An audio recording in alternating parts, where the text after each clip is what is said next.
Thank you everyone for joining today's Odoo webinar. Thank you, Kath, together with Falinwa. So thank you for making the time to focus on today's sharing session. A must-see for CEOs, Odoo Accounting lets you see group company figures at a glance. From Odoo, I'm Edison. Ako pala ay isang Senior Partner Manager dito sa Odoo Asia Pacific. I've joined the company more than 5 years ago. And yung role ko is para mag-manage ng mga Odoo implementation partners across the region. For the past 2 years, I'm tasked to focus on the partners in the Philippines.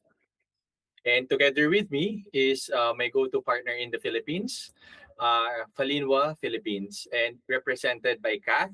Si Kath yung Sales and Business Development Representative nila. Ang agenda natin para ngayon ay first, Odoo presentation, at susundan ng Falinwa presentation. Pagkatapos noon, why is integrated management necessary? Ano-ano ba yung key points para sa Odoo Finance? Pagkatapos, susundan ito ng Odoo demo and reference. And last but not the least, FAQs. Kung mga may katanungan kayo, pwede kayo mag-send ng email mamaya sa email address na ipoprovide ni Falinwa. Odoo introduction. Ano nga ba ang Odoo? Ang mission namin sa Odoo ay always to help companies grow, and we want to unleash companies' potential by empowering users with tools that they love. Ito yung mission namin, provided ni Fabian Pinkers. Siguro nag-wonder kayo paano nga ba nag-start yung Odoo. A quick backstory, more than 20 years ago, inatasan si Fabian na maghanap ng isang ERP software para sa family business nila. Pero naghahanap siya ng ERP software, nakita niya na medyo pricey and at the same time bulky yung mga ERPs in the market. But he came up with a solution na gumawa na lang ng sarili niyang ERP. And fast forward to today, ito na yung ERP na can-create ni Fabian. This is Odoo for today. Odoo ay isang all-in-one management software, beautiful and easy to use. Ito yung mga 82 native applications that we have in total. Siguro nag-wonder kayo saan nga ba nagmula yung Odoo. Ito yung mga offices na meron kami. These are the global presence that we have. Nagsimula kami sa Belgium. May mga offices kami sa Europe. May mga offices din kami sa Amerika, sa San Francisco, sa Mexico, sa South America. May mga offices din kami sa Middle East tulad ng Dubai. Ang developer team namin na in-house ay nasa Gujarat, nasa India. Ang head office namin sa Asia Pacific ay dito sa Hong Kong, kung nasaan ako. Nag-open na rin kami ng office sa Australia and sa Indonesia. Siguro nagtatanong kayo kung saan na yung susunod na bubuksan naming opisina. Tama kayo, hindi kayo nagkakamali. Magbubukas na kami ng office sa Philippines. Saan sa Philippines? Mag-open na kami ng office sa Quezon City, sa Eastwood next month. Ito yung mga key highlights na meron kami sa Odoo. Nakatanggap kami ng 5 billion investment from Capital G and Sequoia Capital.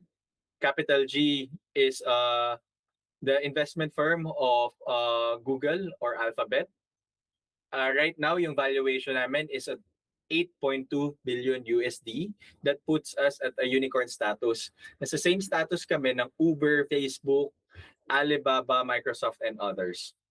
Ricoh partnership, KPMG partnership, Deloitte partnership. May mga partnership kami sa top accounting firms in the world.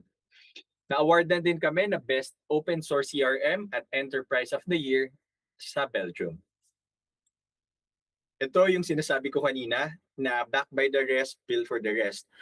Si Odoo nakatanggap ng investment by Capital G, Alphabet's venture fund, or mas kilala natin bilang Google.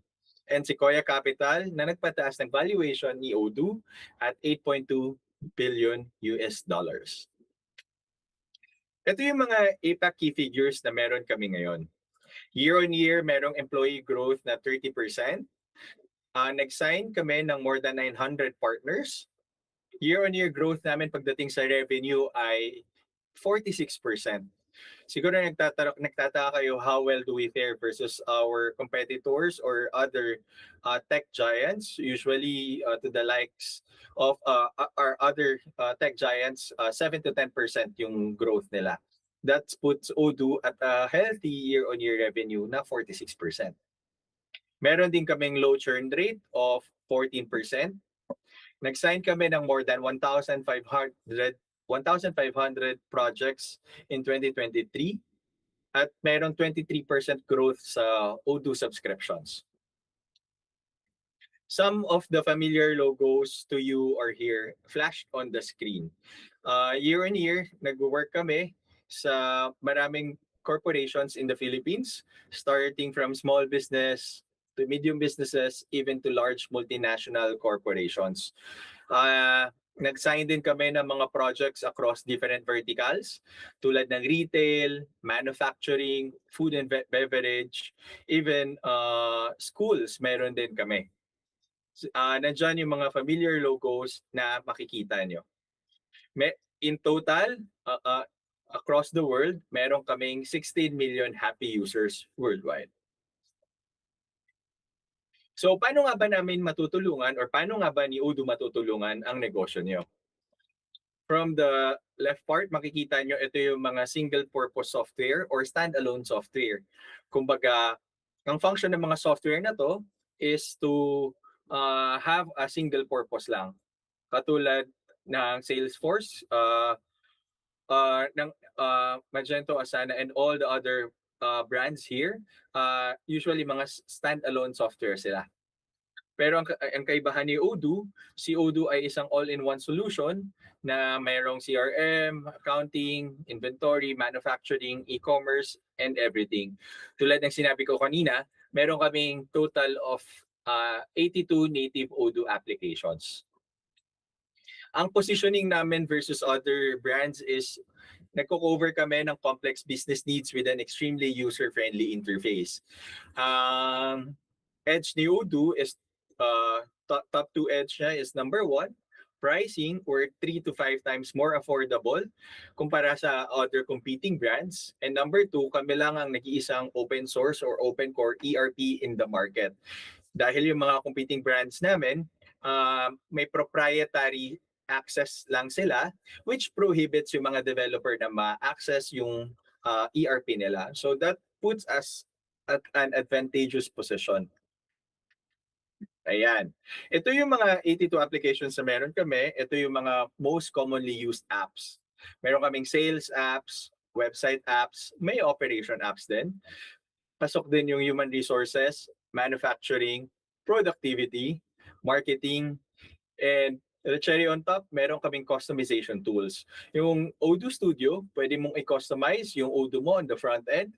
Pwede mong ma-customize using drag and drop forms, records, fields. So basically, pwede mong gawin anything under the sun with your Odoo. Ito naman yung implementation methodology that we follow in Odoo. We follow a standard solution for 80% or the Pareto principle. Ibig sabihin, kung ano yung mga importante modules at ano yung critical modules, pwede nating unahin at an 80%. Yung natitirang 20%, pwede nating i-customize. And sa tulong ito ng implementation partner nyo na si Falinwa. Edison, bakit hindi 50% custom or 80% custom? Para mapadali yung implementation nyo. Makapag-implement kayo agad in 3 to 6 months. Versus other competing brands also, nag-implement sila ng ERP for a minimum of 1 to 2 years. And even longer than 2 years, hindi pa rin sila nakakapag-go live. Again, that puts Odoo at 3 to 6 months, easier and faster implementation. Also, affordable implementation rates sa tulong ni Falinwa Philippines. Ito yung magiging progression ng Odoo project ninyo. Magsisimula tayo sa high-level project qualification together with me and Falinwa. And after that, magkakaroon ng second low-level scoping or technical qualification together with you and Falinwa's tech team. After noon, magkakaroon tayo ng tailor-fit na solution demo base sa mga requirements nyo. Walang solution demo ay na magkatulad or there's no same solution demo because everyone is tailored base sa pangangailangan nyo. Pagkatapos noon, magsisend kami ng quotation for licenses and for implementation.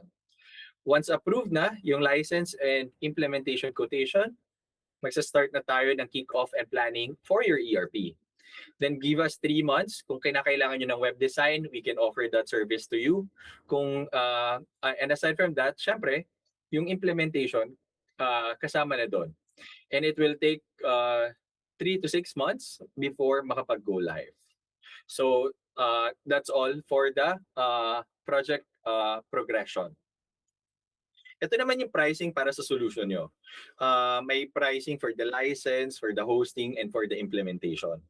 For the licenses, meron ka ng access to all applications. We have native 82 applications in total.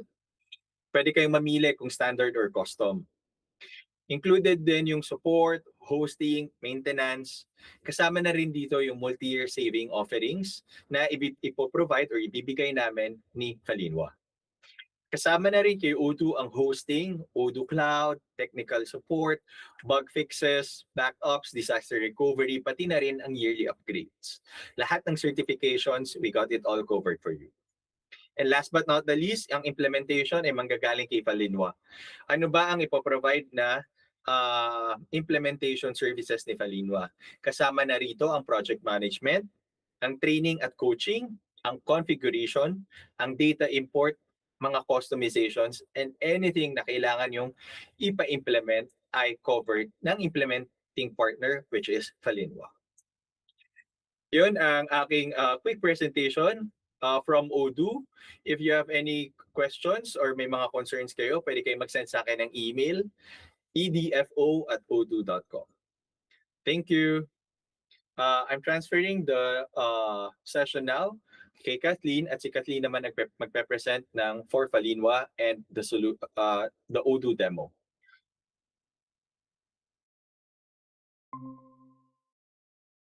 Okay. Thank you so much, Edison. So I'm Kathleen from Falinwa, Philippines, and I've been with Falinwa since last year. So let me introduce you to Falinwa Group.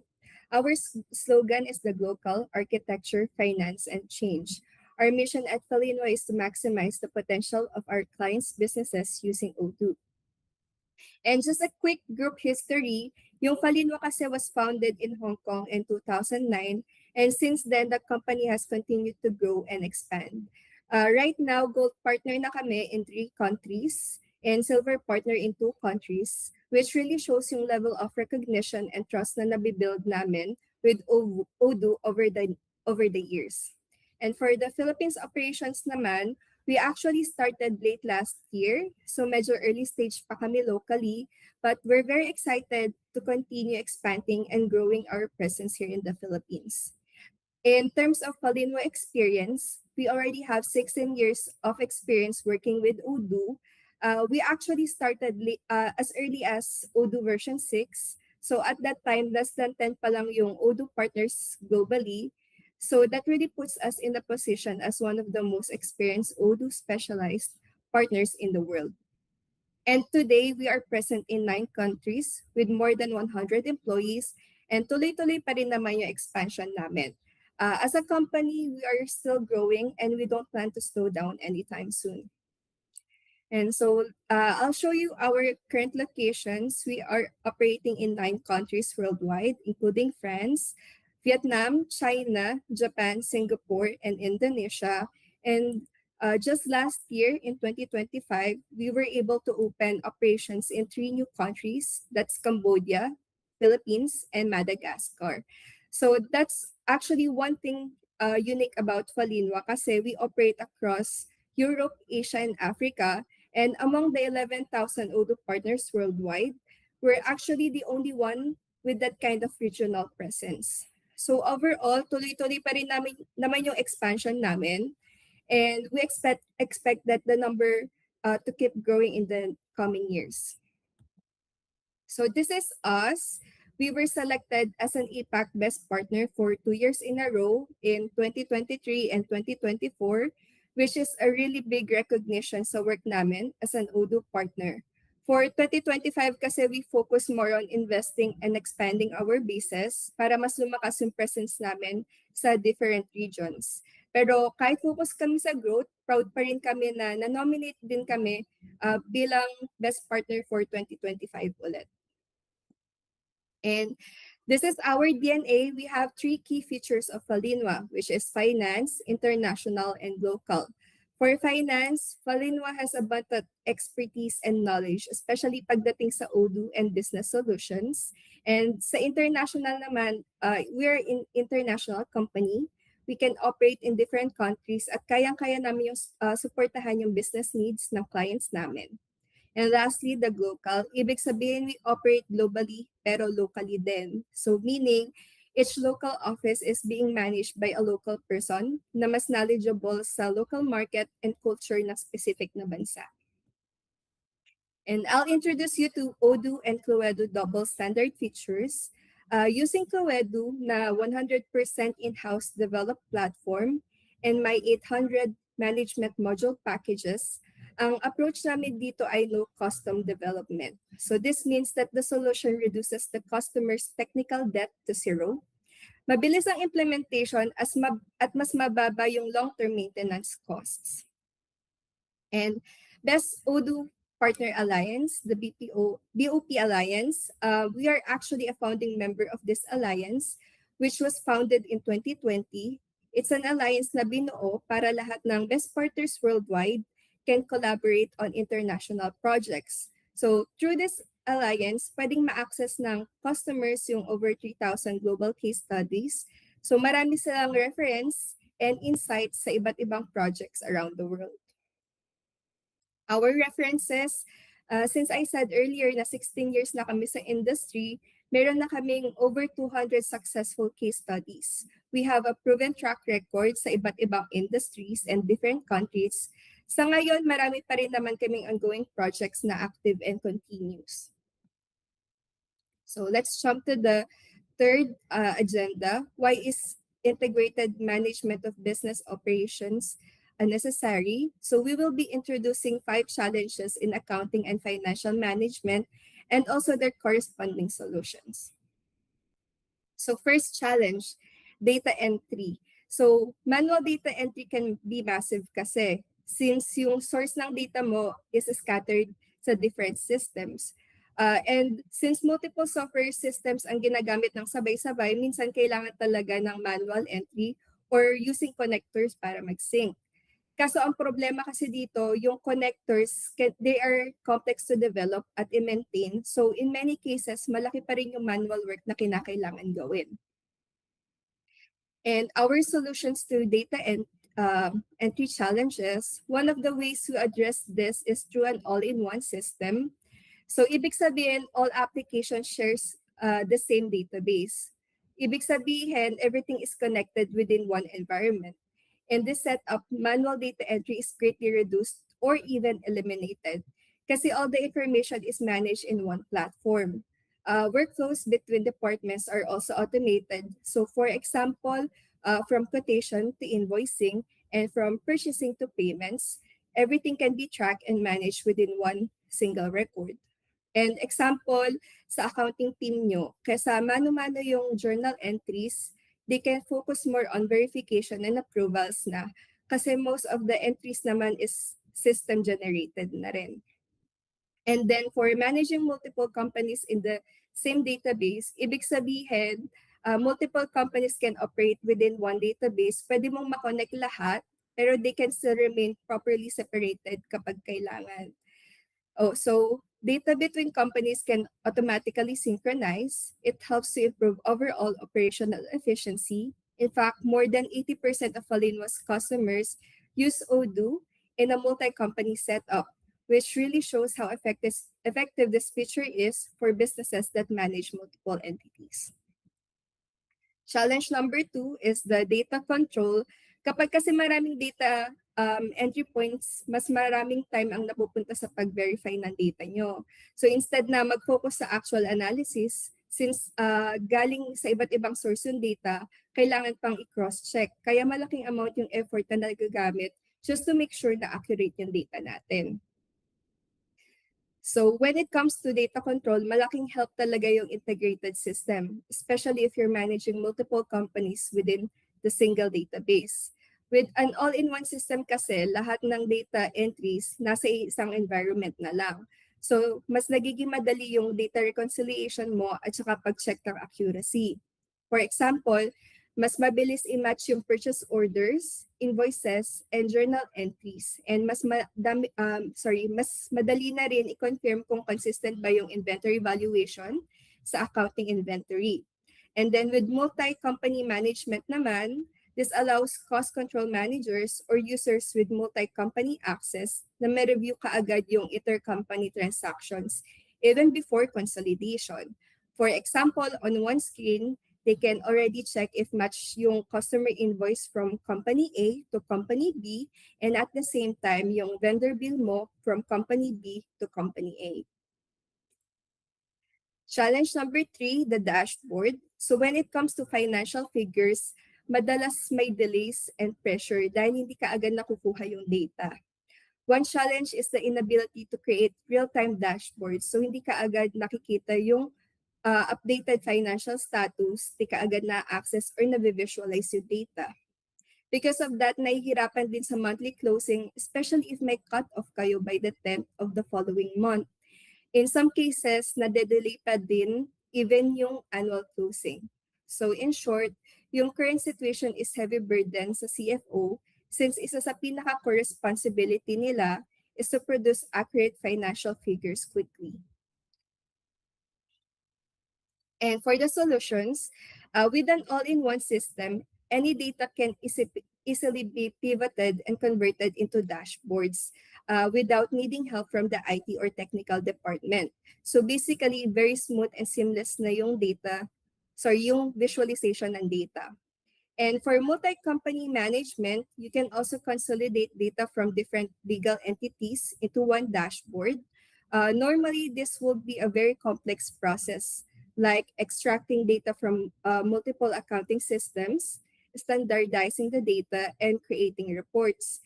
Pero with the system, all of that can be done in just a few clicks. And because of that, you get a much higher level of flexibility when it comes to reporting and analyzing your data. Challenge number 4, the data management privileges. This is not just an IT issue. Actually, it is something na dapat involved din ang CFO nyo, and they should take responsibility when it comes to discussing and deciding about data management. Given the recent political and regulatory trends, yung decisions where a company stores its data and how that data is managed are very important because directly connected siya sa compliance, audits, and overall risk management ng company. And when you manage all workflows in an all-in-one system, it means nakastore and control yung data in one server under one security environment. Because of this, the company can freely choose kung saan nila gusto i-host yung environment while still maintaining control over their own data. And additionally, with multi-company management, mas nagiging flexible yung pag-manage ng data sovereignty, especially when you need to follow the legal and regulatory requirements of different countries. For example, in Odoo, if you're using odoo.sh, it's also possible to migrate to an on-premise setup within a few days, if ever kailangan based on compliance or security requirements. And lastly, AI efficiency. So, madalas kasi tinatanong where should we start when it comes to AI, di ba? One of the most important first step is to set up the right system infrastructure now para in the future ma-maximize talaga yung potential ng AI.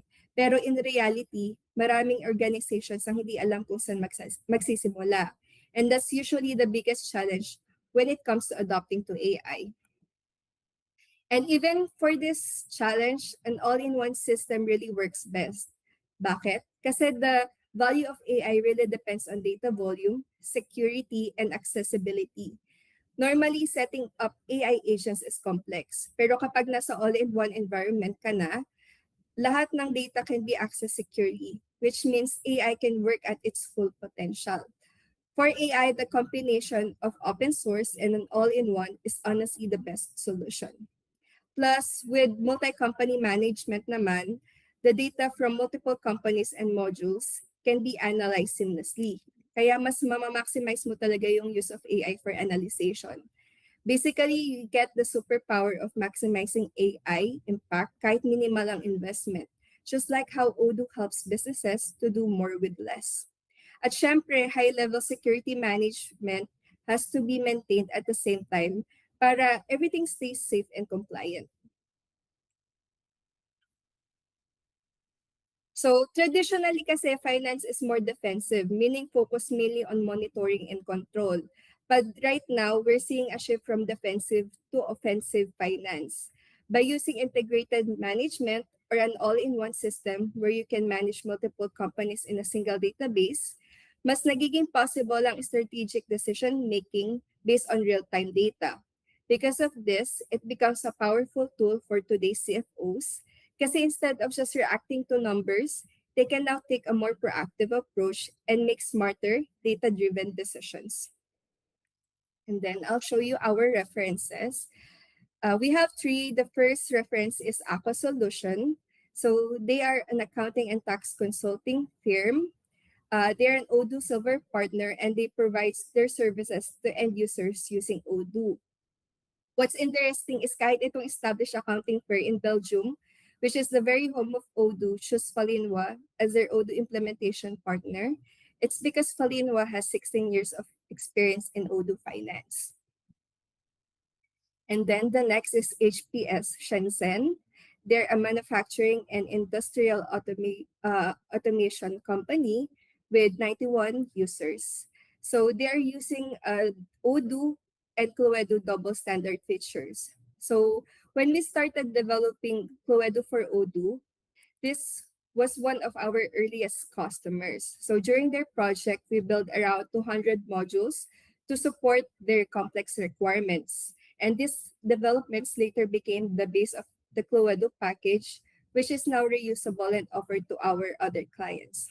And dashboard, actually yung CEO namin sa Falinwa, si Nicola, is actually the outsourced CFO of HPS for 16 years.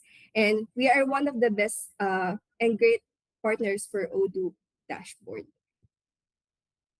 And then last reference is the RROX. They're a technology and innovation company.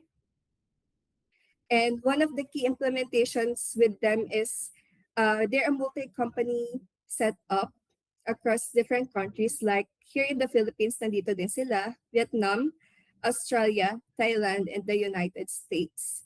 Challenges they faced before implementation was that mainly may operational inefficiencies sila and nahihirapan sila i-manage yung processes like drop shipping, subcontracting, and quotation management.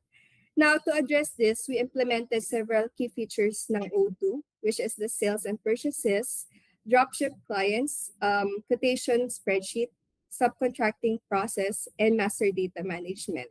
So their business benefits, number one, mas naging efficient yung operations nila. Second, they are now they have a stronger control over procurement. And third, mas accurate na yung data and mas nagiging collaborative na yung teams. And overall, this leads to a better and smarter decision-making for management. So if you're interested to learn more about how we can help or how we can apply the same approach to your business, we'd be happy to schedule a quick meeting with you. So let's move to the Odoo demo. So this time, gagamitin natin ang Falinwa Home bilang example. Ito yung demo company natin na nag-ooperate ng global furniture business dito sa Philippines and sa US. Ang business model ng company is about import, export, at sales of furniture. Ang problem setting naman, when the company faces a challenge in the transaction between the Philippine headquarters and overseas branches kasi di ba iba yung currencies at saka tax system. So dahil dito nagiging complex and time-consuming yung consolidation ng financial closing processes.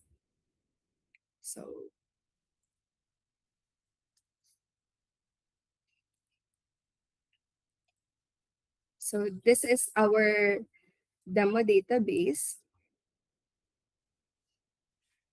So this is the Odoo start page. And as mentioned before, Odoo has 82 applications. But for today, we will be focusing on the sales, dashboard, accounting, purchase, and inventory. And first, di ba na-mention ko kanina, we have three locations, the US and the Philippines. So if you go here and you click here, you'll see na meron tayo ng San Francisco, ng Chicago, and yung Philippines. But right now, we'll be focusing more on the Philippines side. So if I'm a salesperson and we got an inquiry for a client or a potential client, I'll show you how we could do the quotation creation, the delivery, and invoice creation. So first, we will go to the sales application. And ito yung mga historical data natin or past data. And sa status, makikita nyo pa lang na segregated na siya with quotation, sales order kapag green, and gray kapag canceled. So if you want to create a new one, just click on the new icon. And then we can type the customer, choose the customer, and nakita nyo naman auto-populate na yung information nila. And when you add a product, you can click here, but for this, we'll use the catalog. And then we'll type the product that they're looking for. So for example, this one, and you can add as many or as much as you want. And then we go back to the quotation number. And dito, kung mapapansin nyo, auto-computed na siya. Even here sa baba, nandito na rin yung VAT or yung tax niya. So, baka nagtatanong kayo, paano kapag hindi 12% yung tax? You can just click here and choose the other taxes na available or na kailangan nyo. And then for this icon, I'll just inform you about this. This is the forecast icon. Ibig sabihin, kapag blue-green siya, meron tayong stock nitong item na to. Pero once na mag-red siya, ibig sabihin wala tayong stock ng item na to. So, once kinonfirm na ni customer or ni client yung quotation natin, we can click here to confirm the order.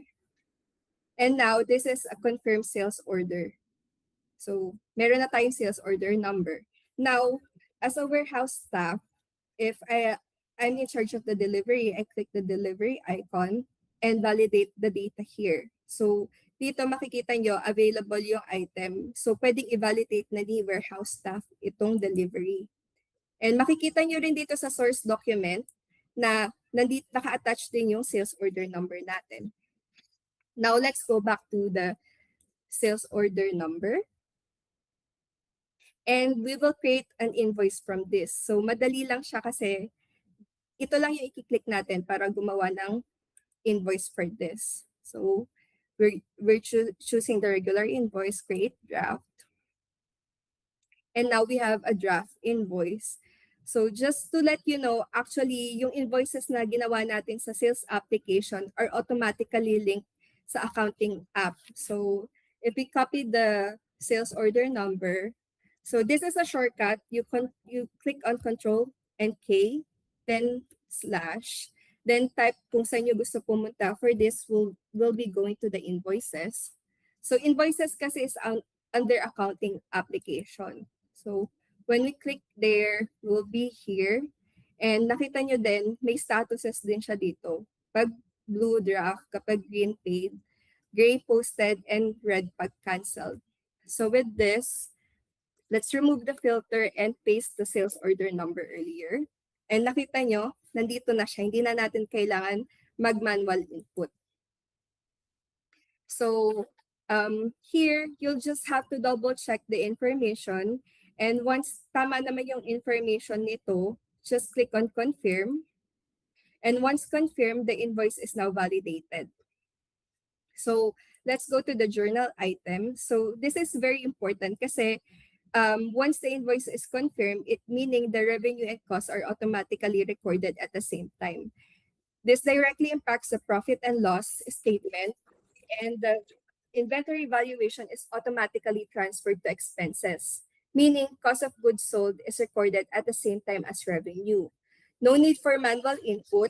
You may be wondering how these accounts are structured. So meron kasi tayong chart of accounts here in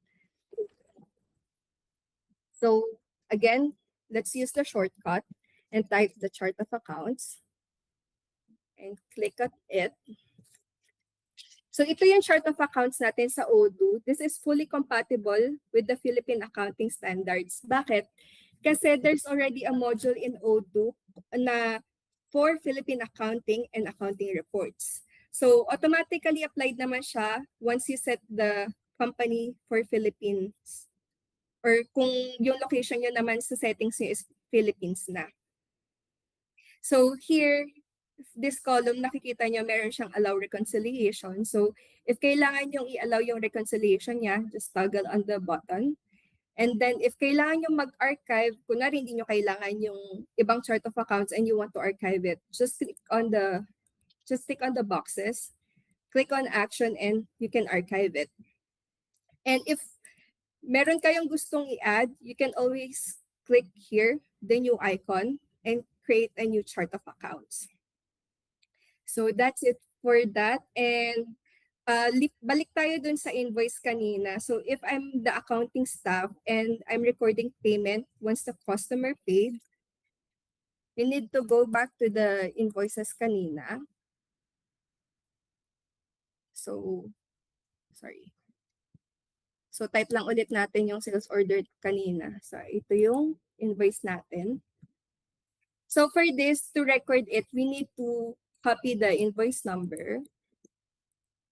Make sure na tandaan natin yung total and kung sino yung customer natin. For this, we'll go to the accounting dashboard and then bank. And then we'll click on the new. So piliin natin si Acme Corporation kasi siya yung client natin. And then the amount, which is 33,600, and the invoice number. So add and close. And makikita nyo naka-green check siya. Ibig sabihin nito reconciled. Kapag dinop down natin siya, nandito yung word na reconciled. Now, let's check the invoices kanina. Kung nagbago ba yung status niya. So, dito, lagay lang natin yung invoice number. Nagbago na nga yung status niya. Di ba real time siya? And if you click here, hindi mo mamimiss na page siya kasi meron na siyang banner na paid yung invoice na to. So actually, the system automatically reconciles the accounts receivable, and this level of automation can dramatically improve operational efficiencies. Super bilis and super easy gawin.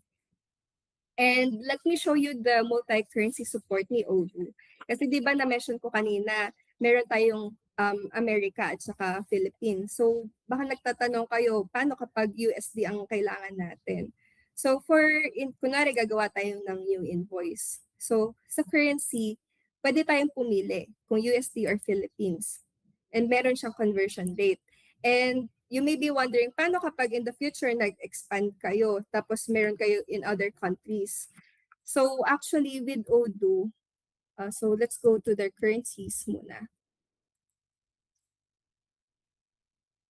So with Odoo kasi madami ng currencies dito sa Odoo na integrated na. Ang kailangan lang natin i-activate siya. So if you want to activate it, you just need to toggle the active icon and then tapos na yan, save na yan. So if we go back to invoices and if we try to create a new invoice, nandito na yung AED kasi inactivate na natin siya kanina. And now, let's switch to intercompany transactions. So, sa multi-company environment kasi, yung internal transactions are very smooth here sa Odoo since everything is managed within the same database na.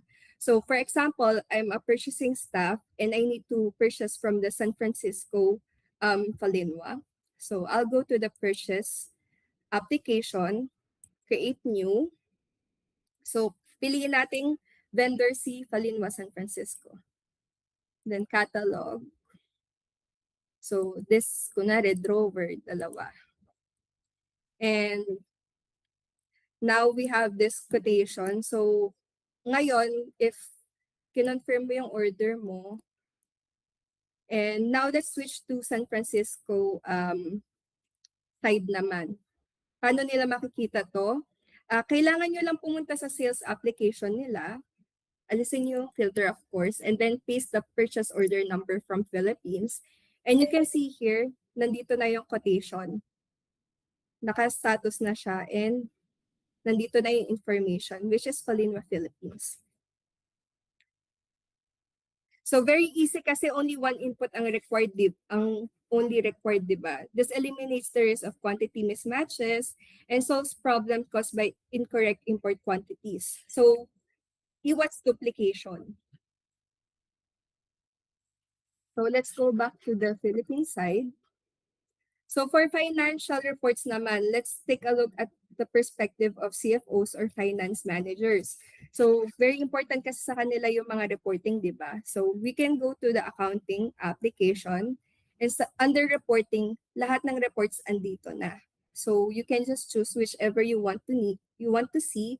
And for this, we will be focusing on the profit and loss. So dito, yung management and reconciling figures kasi across multiple locations can extremely be detailed and time-consuming. Pero in Odoo, the financial reports are very smooth. So dito, kapag nag-drop down ka, pwede mo i-hide, pwedeng hindi. Pero yan is yung journal entries mo. And you can also filter it by clicking on this icon, pwedeng by year, quarter, or month, or custom dates. And you may be wondering, paano kapag gusto mo makita yung overall view ng group mo or ng whole companies and locations mo. So dito, kailangan nyo lang i-click yung icon na to and then just enable all the companies and click confirm.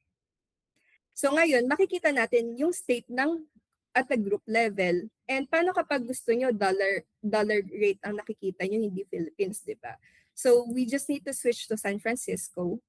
Pero naka-enable pa rin lahat ng companies, di ba?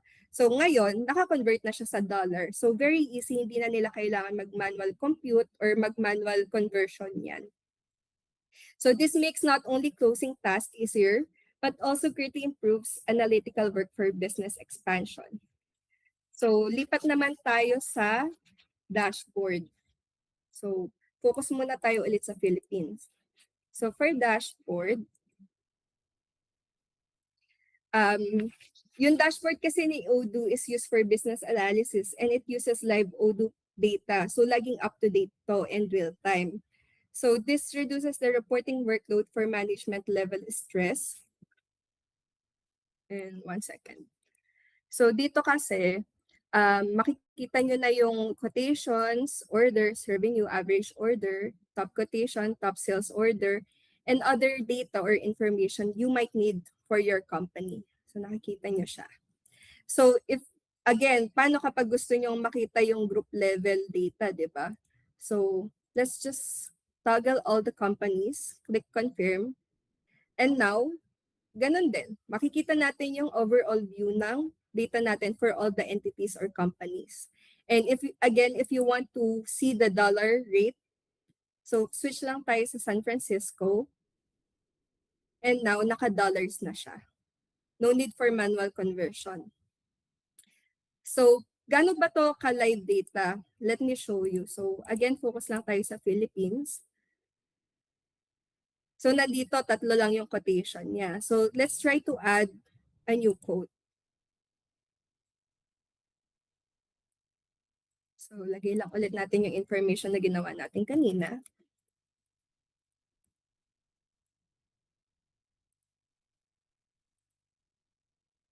So, naka-save na yan. And if we go back to dashboards, naging 4 na siya.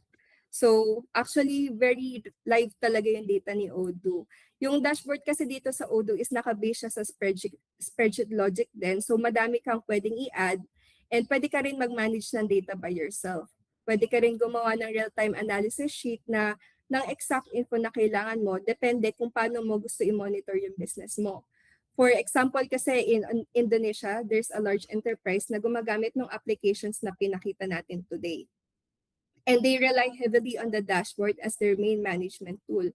Overall, super high-rated yung Odoo dashboard at maraming customers ang satisfied sa flexibility and usefulness nito.